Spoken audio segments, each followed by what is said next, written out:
Hii hali bado inaendelea sasa hapa mjini Tanzania. Najua kuwa hali ambayo mpaka sasa inaleta hali ya sintofahamu na inazidi kutisha zaidi. Ni kwamba kuna hali ambayo inatokea kwa si mfanasiasa au si mtu yoyote, bali ni kwa yoyote ambaye ni mwana sanaa. Basi ukijaribu kwenye akaunti yako utakutana na hali ya comment ambazo za kuvuruga account. For instance, no reform, no election. Ina maana kuwa no reform, no election, kila mtu anaitafsiri kwa maana yake, kwa namna yake. Ila kuna baadhi ya watu ambao wanaongea kuwa no reform, no election ni kwamba pasipokuwa na mabadiliko basi hapatakuwepo na uchaguzi. Yani wasipoweka mabadiliko wawe na imani kuwa uchaguzi hautakuwepo. Ila tumelisten pande zingine ya kuwa wanasema pata kuwepo na mabadiliko na pata kuwepo na uchaguzi. Yani mambo ni yale yale, hapatakuwepo na mabadiliko. Kwa mambo ni mengi na gumzo inazidi kuwa kubwa.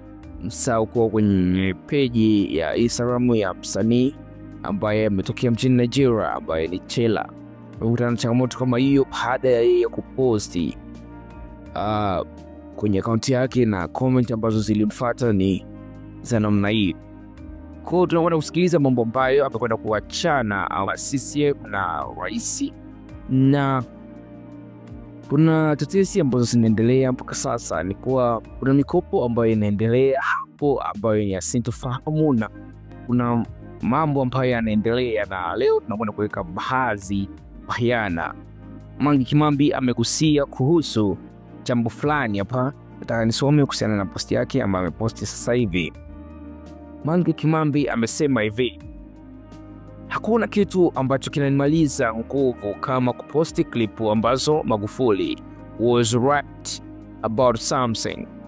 Magufuli was right kuhusu mikopo ya wizi. Huyu mama ni mwizi. Haiwezekani ndani ya miaka mitatu akakopa trilioni 30 wakati marais watano waliopita kwa pamoja walikopa trilioni 60. Huyu mama anakopa pesa ndo hizo anachezea kuonga wasanii na kujilimbikizia mali yeye na wasaidizi wake wakina Bashir. Tunajiuliza sana wakina Bashir wanatoa wapi mabilioni? Ndo hizi pesa za mikopo wanayochukua. Huyu mama wa Tanzania tusitegemee atakubali reform kabla ya uchaguzi. Hawezi, sababu anajua ufisadi anaofanya. Eti anakopa kwa ajili ya huduma za afya. Toto afya kaifuta.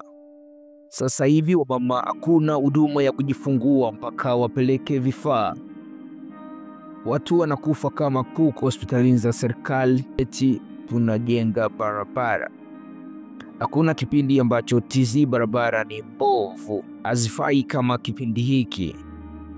Hizo trilioni 30 atuonyeshe zilipokwenda. Hizo trilioni 30 atuonyeshe zilipokwenda. Hapa ni Kakabinja TV, usisahau kusubscribe, like, comment and share.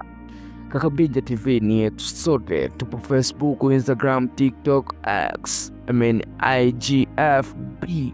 Kakabinja TV. Yetu sote.